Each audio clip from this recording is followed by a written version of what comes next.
बिस्मिल्लाहिर्रहमानिर्रहीम। इन दिनों social media पर व्हाट्सएप ग्रुप पर एक वीडियो बहुत तेज़ी से वायरल हो रहा है, जिसमें मशहूर शायर मुनव्वर राना जी कुछ बकवास करते हुए नज़र आ रहे हैं।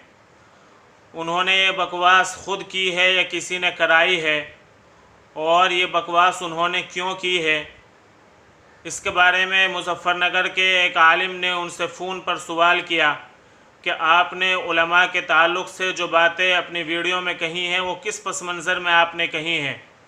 तो उन्होंने जवाब दिया कि मेरी बात का पस मंज़र मेरी वीडियो में मौजूद है। जब हमने उस वीडियो को देखा तो उस वीडियो में बकवास के अलावा कोई दूसरी चीज़ नज़र नहीं आई।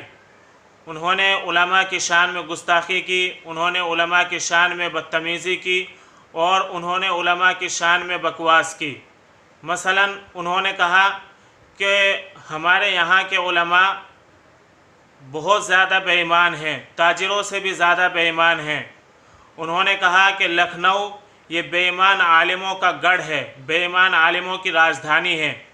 इसी तरह उन्होंने कहा कि मुसलमान उलमा ये इनके अंदर कोई जुर्अत नहीं है, ये रिश्वतखोर हैं, ये बेईमान हैं। इसी तरह उन्होंने कहा कि उत्तर प्रदेश के मौलाना उनके पास कम से कम 10 लाख करोड़ रुपये होंगे अगर उनकी तलाशी ली जाए। तो उन्होंने कहा है कि ईडी से उनकी जांच कराई जाए। इसी तरह उन्होंने असदुद्दीन ओवैसी के बारे में भी कुछ कहा है।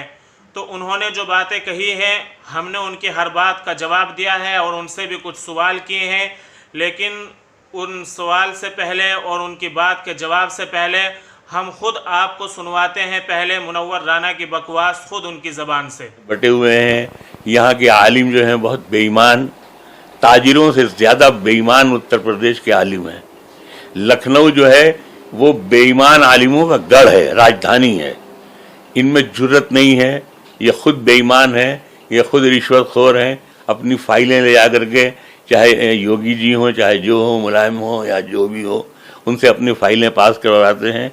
बाहर निकल के कहते हैं कि मैंने सब बोल दिया, अब मुख्यमंत्री जी ने कह दिया है सब हो जाएगा। तो सब तो होता नहीं है, जिस काम के लिए वो जाते हैं उनका चला जाता है।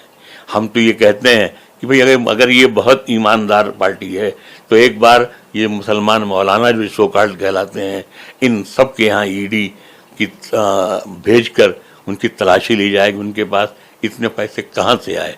तो आप मौलाना लोगों को इसलिए ज़िंदा रखते हैं, उनकी बात इसलिए सुनते हैं कि आप उनके ज़रिए अपना काम निकालते हैं। उत्तर प्रदेश के मौलाना, इनके पास कम से कम 10 लाख करोड़ रुपए होगा अगर इनकी तलाशी ली जाए। तो ये पैसा कहाँ से आया? ये हुकूमत जो है, इनको हुकूमत ने सबको डिप्यूट कर रखा है हाका लगाने के लिए। जो हाका लगाने वालों में एक और सबसे बड़ा है, वो है AIM का ओवैसी। 15,000 करोड़ का आदमी है, आज तक हुकूमत ने कभी उसके यहाँ कोई ईडी नहीं भेजी। मामूली आदमी के यहाँ थाना पुलिस सब हो जाता है। तो आपने सुन लिया अपने आप को उर्दू ज़बान के मुहाफिज बतलाने वाले शायर मुनव्वर राना जी कि वो किस तरह की बकवास उलमा की शान में कर रहे हैं। अब हम उनसे कुछ सवालात करते हैं और उनकी बकवास का जवाब भी देते हैं। सबसे पहले उन्होंने कहा है कि यहाँ के उलमा बहुत ज़्यादा बेईमान हैं और ये ताजिरों से भी ज़्यादा बेईमान हैं। लखनऊ बेईमान आलिमों का गढ़ है, राजधानी है। इनमें जुर्रत नहीं है, ये रिश्वतखोर हैं, ये बेईमान है, ये सरकार के पास जाकर अपनी फ़ाइलें पास करा लेते हैं। तो मैं सबसे पहले मुनव्वर राना जी से सवाल करना चाहता हूँ कि आप तक जो दीन पहुँचा, आप तक जो ईमान पहुँचा, वो किसके ज़रिए पहुँचा? जाहिर सी बात है वो इन्हीं उलमा के ज़रिए आप तक पहुँचा, और आपने इन उलमा को बेईमान बतला दिया। तो इन बेईमान उलमा के ज़रिए जो ईमान आप तक पहुँचा, उसके बारे में आप क्या कहेंगे? आप ज़रा सा अपना भी मुहासबा कर लीजिए, आप ज़रा सा अपने भी गिरेबान में झांक लीजिए। आपने कुछ सोचे समझे बगैर ये बात कह दी, आपको सोचना चाहिए। आपने कहा कि यहाँ के उलमा रिश्वतखोर हैं, आपने कहा कि यहाँ के उलमा सरकार के पास अपनी फ़ाइलें पास करा कर आ जाते हैं। तो मैं आपसे मालूम करना चाहता हूँ कि उलमा की वो कौन सी कंपनियाँ और कौन सी फैक्ट्रियाँ हैं कि जिसकी फ़ाइलें वो सरकार से पास करा करके लाए हैं, या कौन से उलमा हैं जिन्होंने रिश्वत ली है और अगर एक दो आलिम आपकी निगाह में इस तरह के हैं तो आप उनकी निशानदेही करते। आपने पूरे उत्तर प्रदेश के उलमा के बारे में ऐसी बात कह दी, आपको शर्म नहीं आई, आपको गैरत नहीं आई? आपको मालूम होना चाहिए कि उत्तर प्रदेश में उलमा की तादाद लाखों से ज़्यादा है और उन लाखों उलमा में कैसे कैसे अल्लाह के बरगुज़ीदा बंदे हैं, कैसे कैसे अल्लाह के नेक बंदे हैं, कैसे कैसे वली कामिल हैं, कैसे कैसे अल्लाह के दोस्त हैं। आपने उन सब के बारे में ये बात कह दी, आपको गैरत नहीं आई?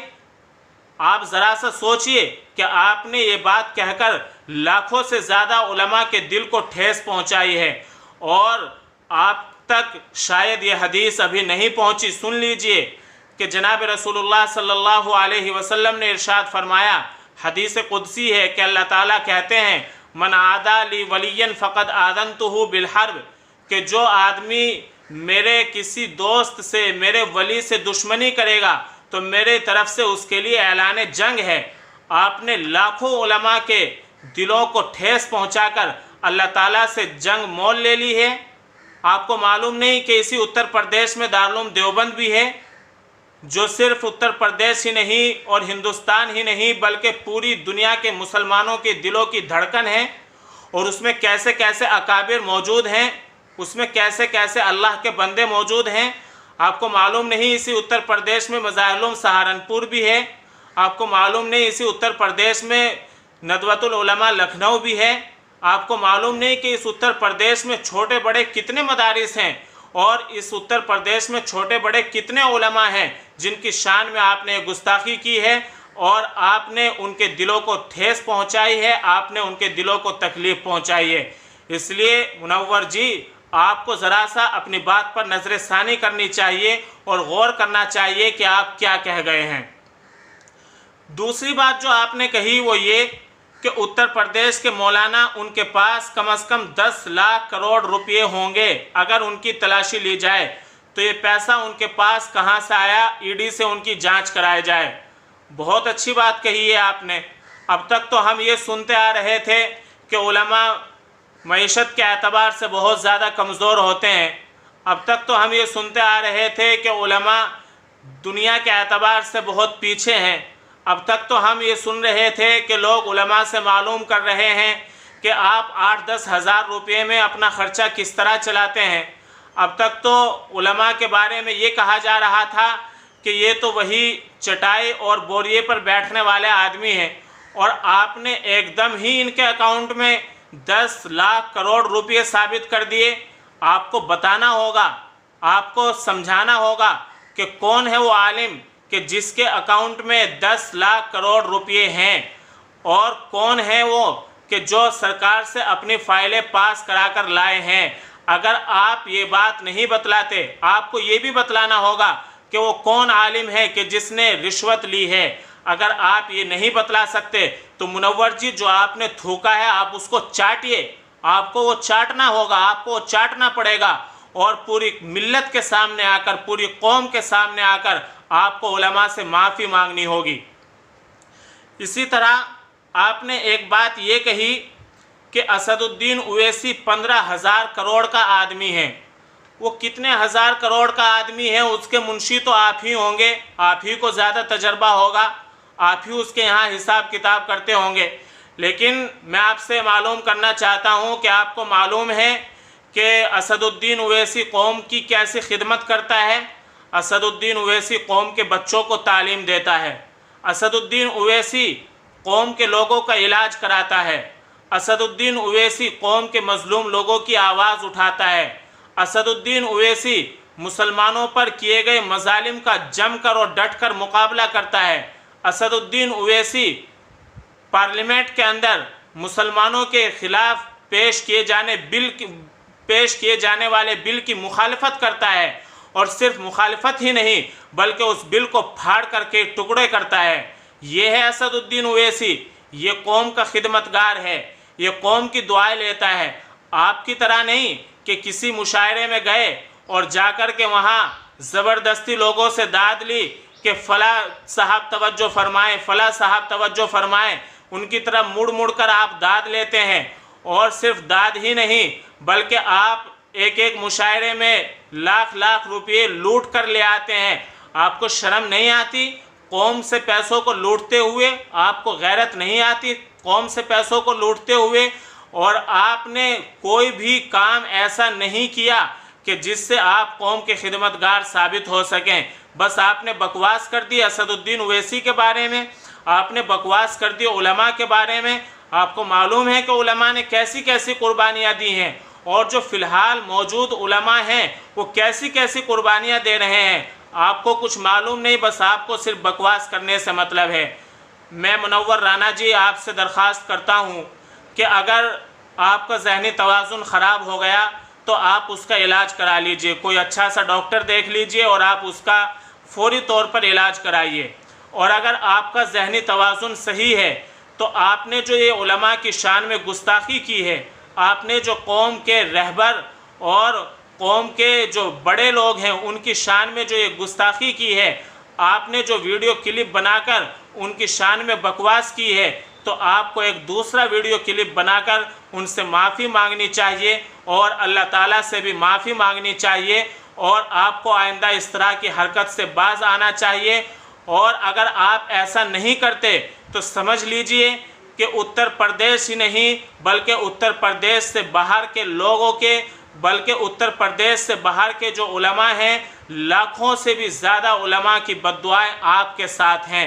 आप फल फूल नहीं सकते, आप तरक्की नहीं कर सकते, और आपका अंजाम ऐसा अंजाम होगा कि उत्तर प्रदेश ही नहीं बल्कि पूरा देश देखेगा और आप लोगों के लिए निशान इबरत बनेंगे।